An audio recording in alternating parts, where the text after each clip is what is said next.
Assalamualaikum warahmatullahi wabarakatuh. Kita masuk ke pertemuan ke-7.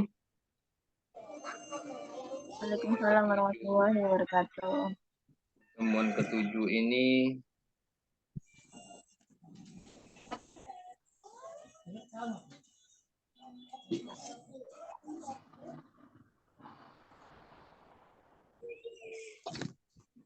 ada nampak? Belum Pak, jaringan nih Pak. Muter Jaringan dia.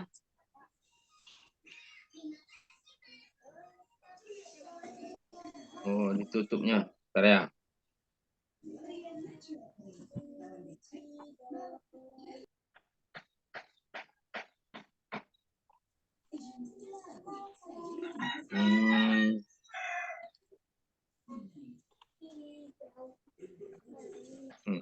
Ada nampak?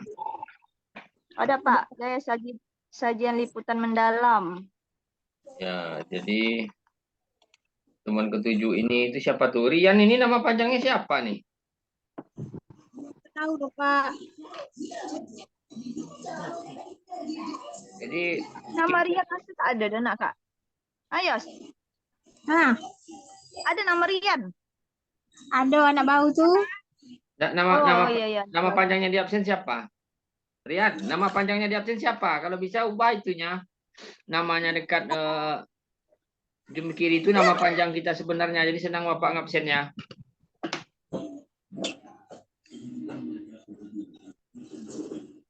Ini siapa? Oh, Rian, Pak. Hah? Itu yang Rian AMD itu kan? Nama panjangnya di absen, namanya nama Rian AMD tak Bapak temukan. Bisa dirubah namanya. Namanya siapa? Dia pindahan, Pak. Mas baru. Hah? Pindahan. Ya kan, Rian mendengar nih kan sekarang kan?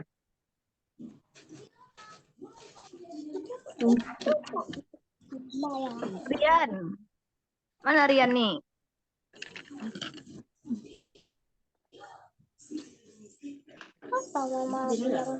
Oke, kita mulai penulisan berita. Ini Ayu lagi. Ayu mau masuk juga. Ayu. Penulisan berita atau street news dan picture. Jadi ada street news dan ada picture. Ya, kita cuma membahas tentang dua itu. Bapak. Jadi pertemuan ke-7 ini merancang liputan mendalam. Jadi liputan mendalam PS liputan biasa. Jadi itu liputan biasa.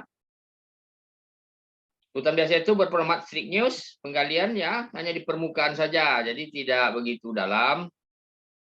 Kayak kuis tadi.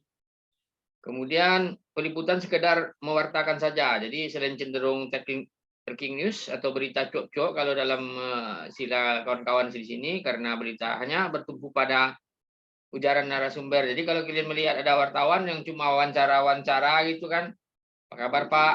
Begini begini begini ya, itu namanya berita liputan biasa atau street news, oke?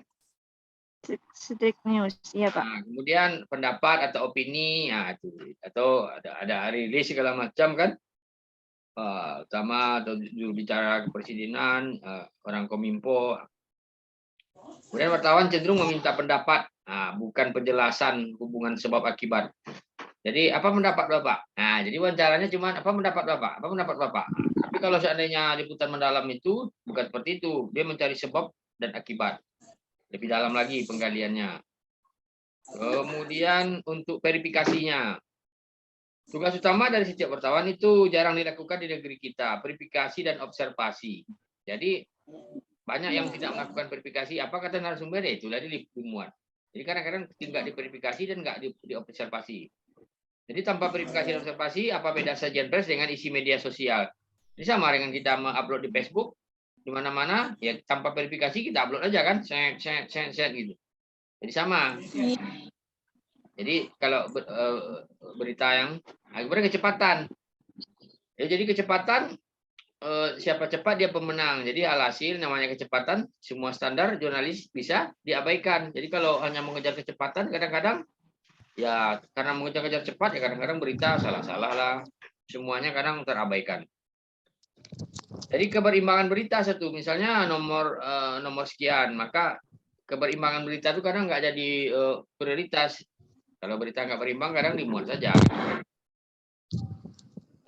Kadang-kadang sekarang sampai 5 berita satu narasumber. Nah, itu sering tuh 5 beritanya itu aja narasumbernya. Jadi liputan biasa seperti itu. Kemudian sering spekulasi dan sensasi. Jadi dalam adu cepat, spekulasi yang mungkin dilakukan penyaji berita juga menggambarkan sensasi. Jika demikian, di manakah penghargaan terhadap kode etik wartawan? Maksudnya seperti ini. Karena mengejar cepat, ya yang penting beritanya sensasi gitu. Sembarangan saja. Kemudian kita harus mengubah strategi. Bila hanya mengandalkan berita permukaan, media massa nanti akan tersisih. Jadi media sosial jauh lebih cepat, agresif, berani, dan dalam hal segala termasuk dalam spekulasi. Jadi kalau kita tak ubah, ya sama aja dengan medsos kan. Malah medsos lebih cepat kadang dari berita online ini. Media sosial tuh kalau ada kebakaran langsung memuatnya, dan ya lebih cepat lagi. Wartawan kadang baru mengetik, dia sudah upload. Lebih cepat media sosial. Jadi agar selamat meniti bui zaman serba internet ini, maka harus diubah strategi. Terutama tidak tepat lagi kalau penulisan berita itu bertumpu kepada sajian tracking news saja. Makanya agar selamat, liputan mendalam merupakan sajian yang menjanjikan. Jadi di samping liputan pendidikan atau investigasi, berita kisah atau picture, dan berita analisis. Jadi berita analisis itu sekarang sebagai solusi dan jalan yang terbaik. Liputan mendalam telah menolong Tempo, Kompas, dan yang lain-lain. Jadi beberapa media di Jakarta itu sekarang sudah menerapkan liputan mendalam. Jadi kemudian liputan khusus oleh Tempo telah terbit menjadi buku seri. Jadi liputan khusus Kompas umpamanya seri ekspedisi gitu. Lalu ragam liputan mendalam ini biasanya ada deskripsi, eksposisi, eksplanasi, dan gabungannya. Jadi penyidikan itu atau melakukan investigasi atau pengungkapan kasus namanya. Jadi bukan polisi saja yang bisa melakukan penyidikan atau investigasi, wartawan juga boleh, tapi urusan polisi berbeda, urusan wartawan beda. Kalau wartawan urusannya ya untuk pengungkapan kasus. Umpamanya ada sebuah kasus yang diragukan kebenarannya, ya wartawan sah-sah saja melakukan investigasi untuk peliputan.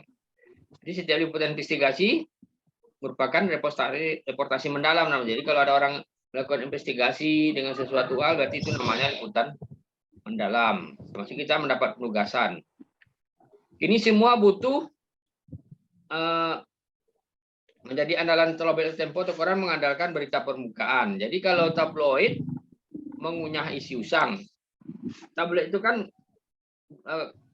informasi-informasi lama digodok-godoknya gitu. Jadi sebuah konsep atau sebuah pemberitaan yang menarik. Begitu juga tabloid.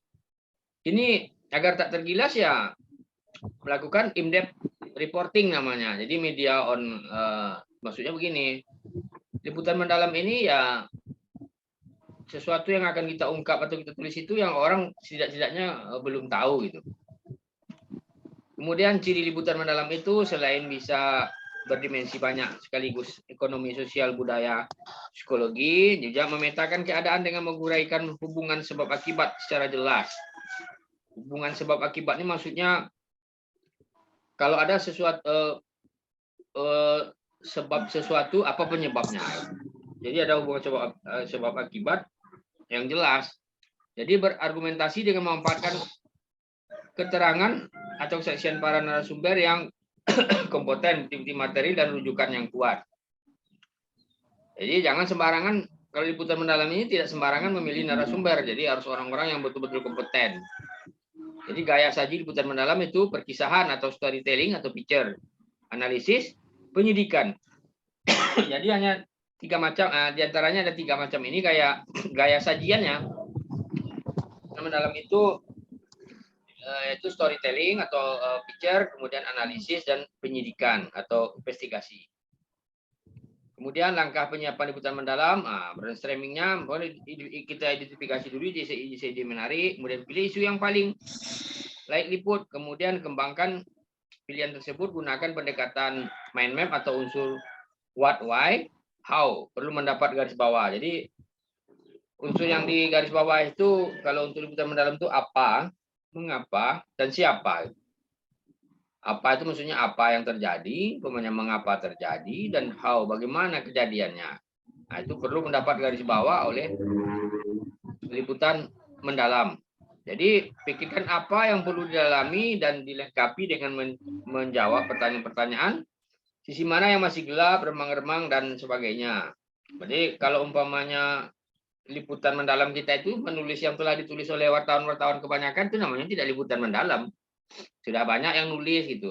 Kita mencari sisi gelapnya, maksudnya bukan sisi gelap yang remang-remang, warung remang-remang, bukan begitu. Maksudnya sesuatu yang masih kabur keberadaannya dan belum terang benderang ke publik kita dedahkan, ya itu ya yang harus kita gali dan kita cari dan kita himpun. Jadi terkait isu itu mata rantai mana saja yang belum lengkap sejauh ini. Jadi isu perlu dipertimbangkan. Kemudian pikirkan data dan fakta mana yang harus dimunculkan agar sajian kuat nantinya. Data dan fakta. Jadi rumuskan tesis atau hipotesis. Anda dugaan dulu, umpamanya sebelum kita menulis liputan mendalam itu kita harus menduga dulu mengapa seperti ini ya. Nah, kemudian dugaan awal kita adalah seperti ini, seperti pembuatan skripsi atau tesis. Kemudian lancanglah outlet atau TOR. Jadi nanti kita akan belajar buat TOR atau outlet. Outlet namanya. Jadi ini struktur TOR itu ada latar belakang, ada pembagian tulisan, narasumber, daftar pertanyaan, jadi data, dokumentasi dan hasil riset, observasi, yang diamati di lapangan, rancangan foto untuk setiap tulisan. Nah, seperti itu. Nah, ini contoh latihannya. Ada yang mau ditanyakan? Bisa kalian pelajari contoh latihannya, takutnya waktunya tidak terkejar. Ini waktunya singkat. Itu ada di PowerPoint itu ada contoh-contoh latihan. Ada yang mau ditanyakan lagi? Enggak, Pak. Enggak ya? Sih, ada yang mau ditanyakan? Enggak. Nah, kalau enggak ada, kita tadi udah ada yang mengerjakan kuis, nggak usah kita ulang lah ya. Atau ada yang mengerjakan kuis? Enggak, nanti aja. Kita masuk pertemuan ke-8 aja lah ya. 8 lah, Pak. Pertemuan ke-8 ya. Cuma 8 kapan, Pak? Hah? Oke, kita masuk ke pertemuan ke-8. Bentar ya. Ini Bapak screenshot dulu. Coba buka wajahnya dulu biar Bapak screenshot. Siapa yang hadir? Udah, belum? Udah? Udah atau belum? Udah, Pak. Udah? Mana wajahnya, Ayu? Sebentar ya. Ya, oke. Bapak screenshot dulu untuk daftar hadirnya. Ya, Pak. Screenshot aja, Pak. Coba Ayu kemana, Pak? Ini Rian, mana wajahnya nih Rian? Kencok. Coba, Yos. Screenshot, Yos. Udah? Ntar, udah buka apanya? Ini Rian sama Ayu Iya, lagi. Pak. Ayo cari jilbab dulu, Pak. Mau cari jilbab. Mana kau cari jilbab, yuk?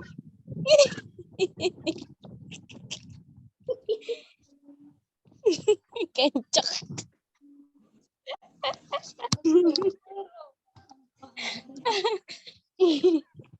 Balik.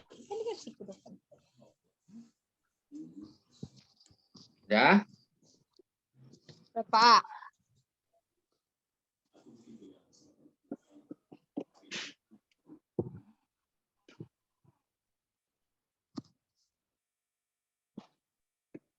Oh, Kosok lu jilbab lu, yuk.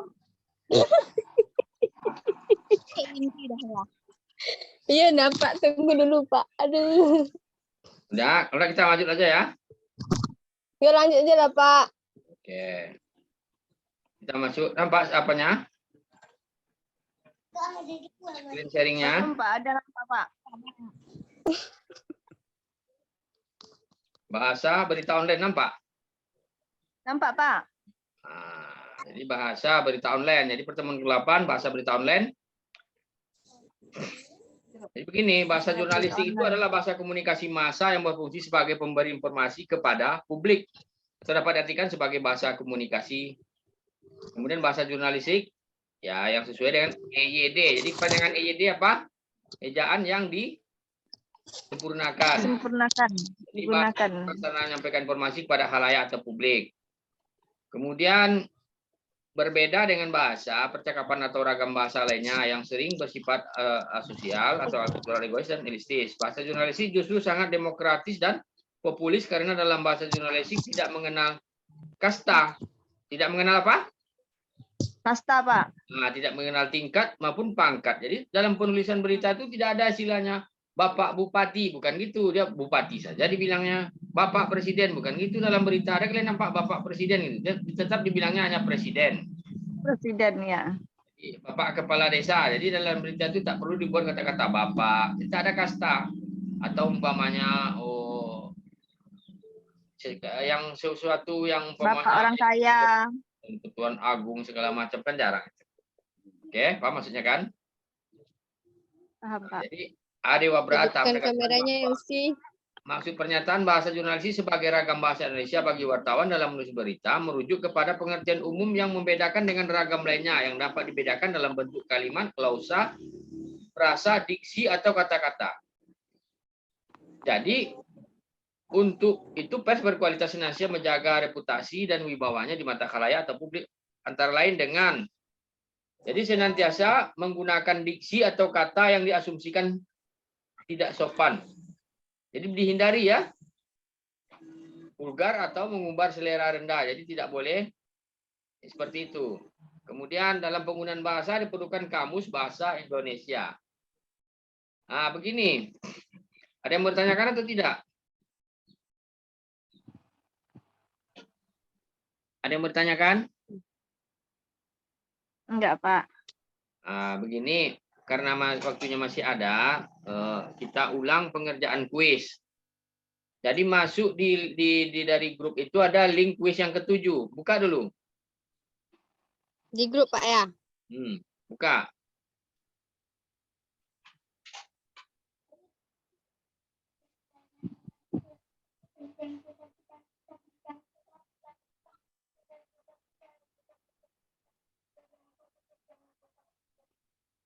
Di grup.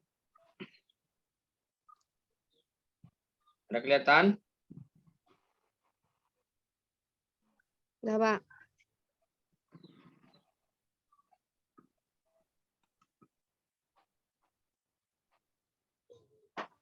Ada? Sudah dibuka? Di grupnya? Udah Pak.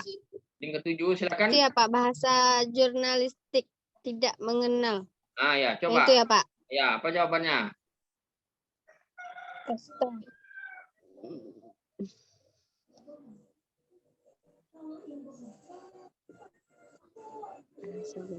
Udah diisi jawabannya.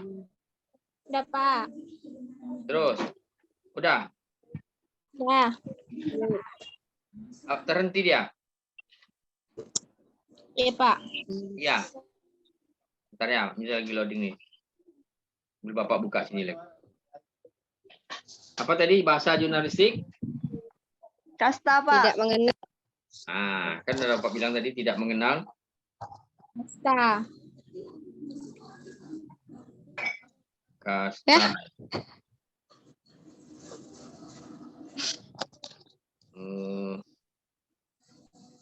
Jangan nak. Apa lagi? Belum muncul, Pak. Belum muncul lagi. Bahasa Belum, Pak. jurnalistik.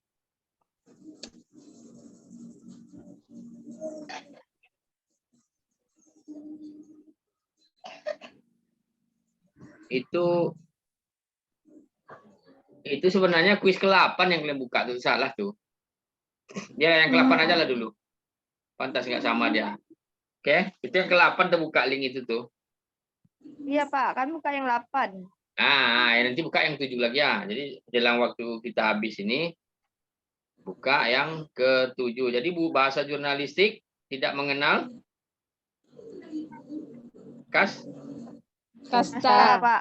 Jadi yang benarnya jadi yang Kasta. benarnya adalah bahasa Kasta, jurnalistik Pak. tidak mengenal kasta. Tidak mengenal kasta. Itu ada yang menjawab tidak mengenal penulis, berarti ada Ayu yang Kak, Ayu. ah, Ayu. ya nggak apa-apa, namanya kita belajar. Tapi dengan salah itu kita akan mengerti. Jadi bahasa jurnalistik tidak mengenal. Kasta, Pak. Nah, jadi yang seperti Bapak cerita tadi tidak ada istilahnya bapak-bapak ini, bapak itu kan gitu. Nah, kemudian ini lagi.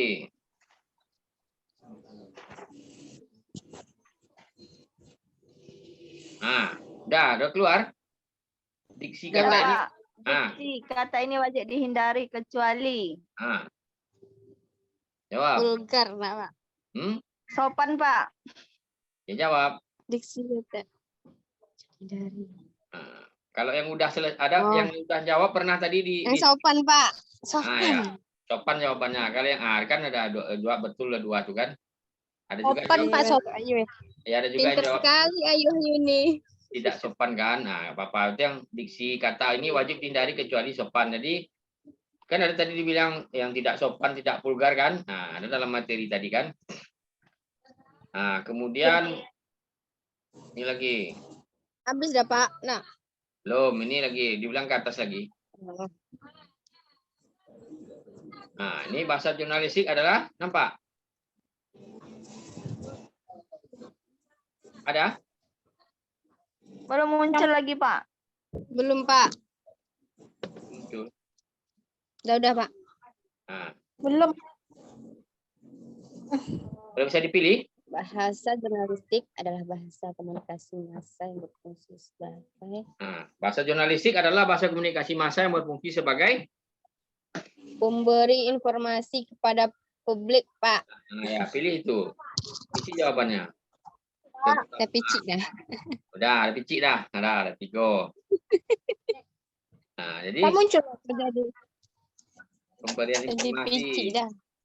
Ya, kalau yang udah pernah mengisi, ya dia disuruh lewatkan aja nanti itu. Enggak dihitung lagi. Nah, ini lagi. EYD singkatan dari EYD. Ejaan yang disempurnakan. ya sih. Ejaan yang diperbaiki, oke. Nah, udah kan? Udah 5 kan? Ya. Nah, kemudian masuk kuis yang ke-7. Tengok link di grup. Kuis yang ke-7 lagi. Silakan tengok di grup link kuis yang ke-7. Habis dah, Pak ya? Udah habis. Ah, kuis yang ke-7 lagi. Buka link kuis yang ke-7. Yang ke-7.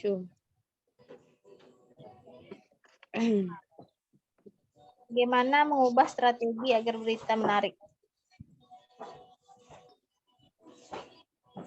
Pak, membuat liputan mendalam. Kok yang mana kok, Pak? Ini beda soal, Pak. Bagaimana mengubah strategi agar berita menarik, Ayu? Nah, Ayu beda loh. Link ke-7. Dalam Berita link ke-7. Yang nomor satunya ini. Dalam penulisan berita berformat strict news, ada? Tak jumpa? Ya, Pak. yang itu tadi Ayu, Pak. Hah? Dalam penulisan berita berformat strike news, ya, Pak. Ya itu. Nah, pas dah. Berarti kalian berdua yang salah, Yosi, Davin. Udah, kami dah muncul lah, Pak. Dah. Dah. Dalam penulisan berita berformat strict news, berita dimaksud Betul. Di situ. berita dimaksud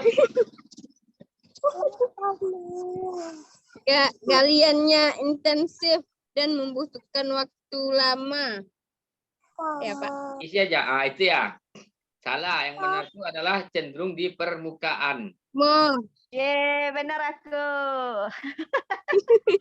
Dah pada sibuk. Jadi salah dua orang salah. Jadi berita strict news itu cuman cenderung di permukaan. Jadi kalau galiannya intensif dan membutuhkan waktu yang lama itu adalah picture atau berita mendalam, ya kan?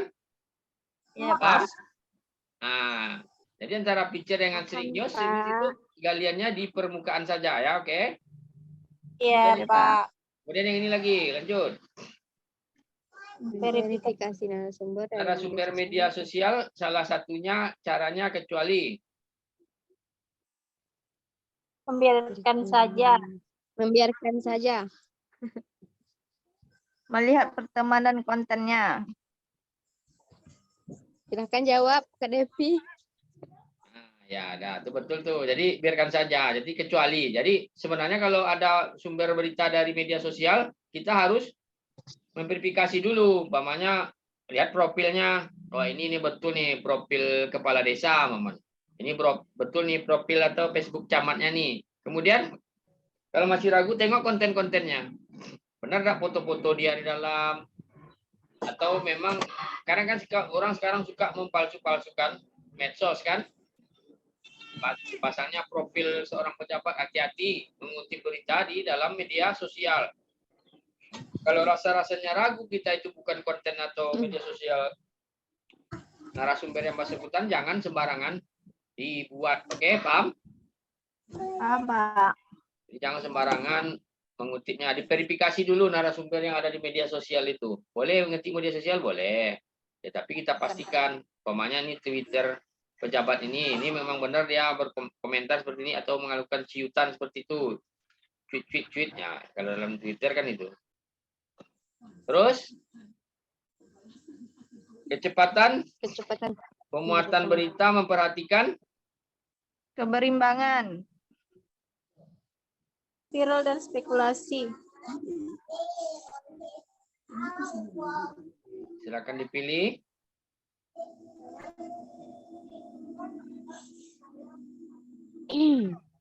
Ya, Pak.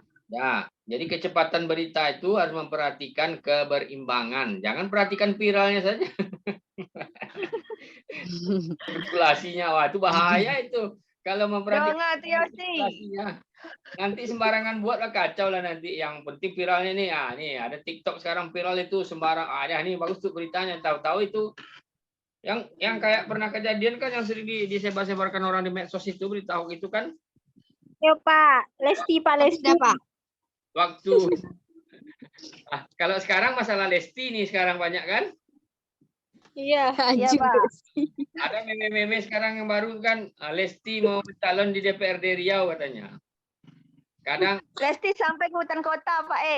ayo Jalan tuh. ini buat orang Lesti sampai ke hutan kota. Ya, hati-hati kan. Ah, ini viral nih rupanya itu pura-pura kan lucu-lucunya kan. Nah, jadi sekarang lagi. Kalau dulu ada lagi yang lebih parah lagi.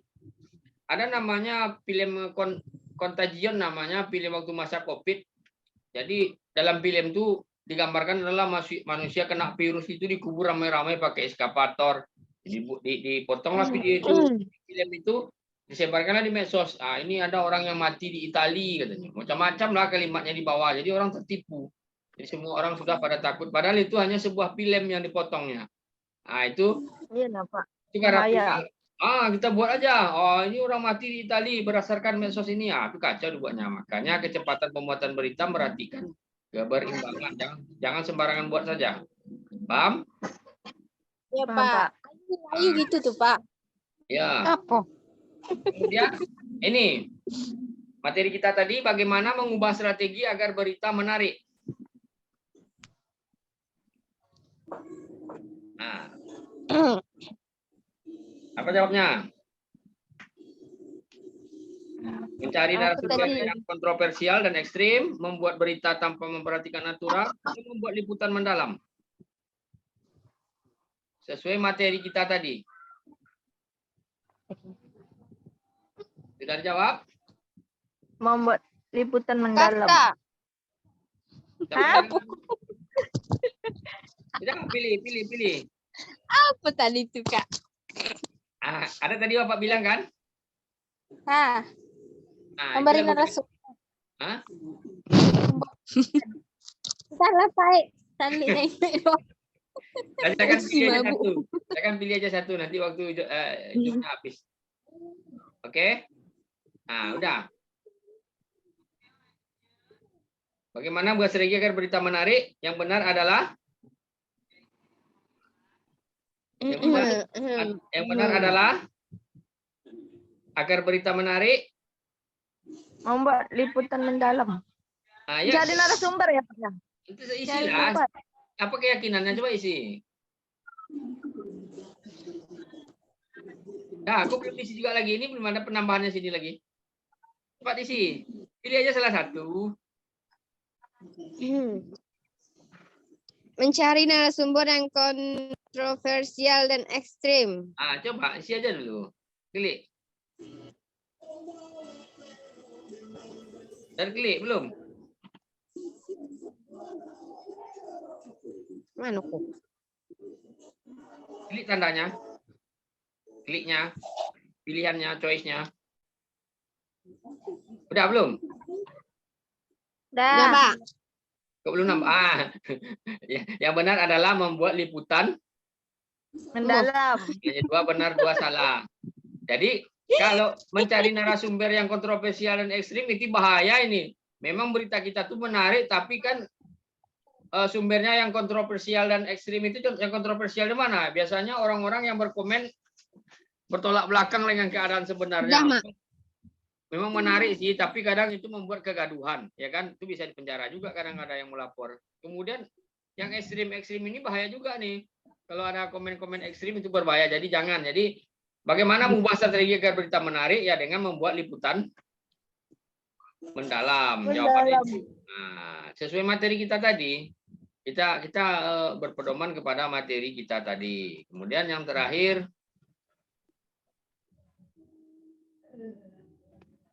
nah ini berikut gaya sajian liputan mendalam, kecuali gaya sajian liputan mendalam tadi kok bilang apa tadi, bermacam-macam kan, ada ini ada itu, kecualinya apa?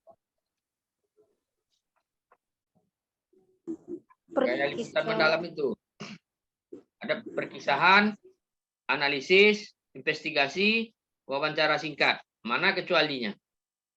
Sajian liputan mendalam. Jadi sajiannya. Wawancara singkat, Pak. Nah, isi. Kalau memang itu keyakinannya. Udah. Nah, kok satu baru? Dua? Udah. Dah. Nah, benar. Jadi wawancara singkat itu bukan liputan mendalam, itu street news. Nah, itu udah 4 kan? Nah, ini benar nih. Kalau ini benar. Ada yang mau ditanyakan lagi? Tidak, Pak. Nggak mau. Berapa nilai Pak? Kalau yang terakhir itu 4 betul semua kan?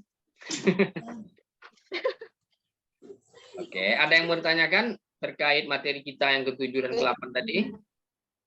Dah. Paham dah, Pak. Paham dah? Ya, sungguh.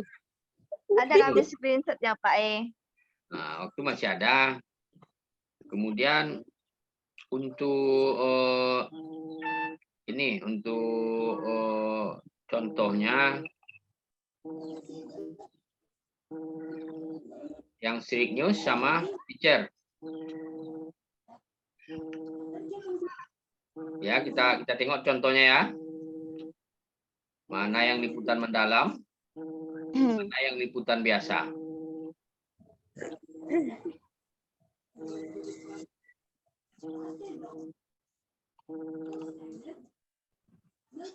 Ini Bapak buka screen-nya.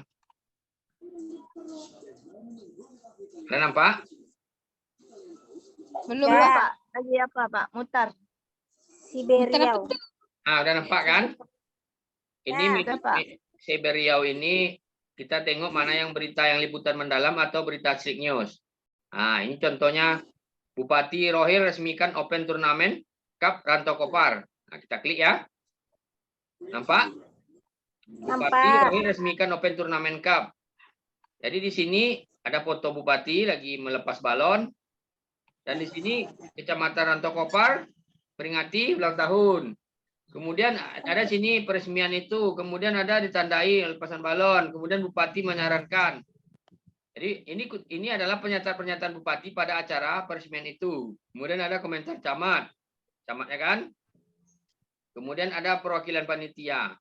Ini namanya berita street News. Nah, berita biasa. Lalu seperti apa umpamanya berita yang liputan mendalam itu? Mari kita tengok contohnya kalau yang di sini. Nah, ini kita tengok dulu ya. Liputan mendalam. Kita tengok di indeks berita dulu ya. Ini indeks berita. Nah, indeks berita ini menengok berita-berita yang sebelumnya gitu kan.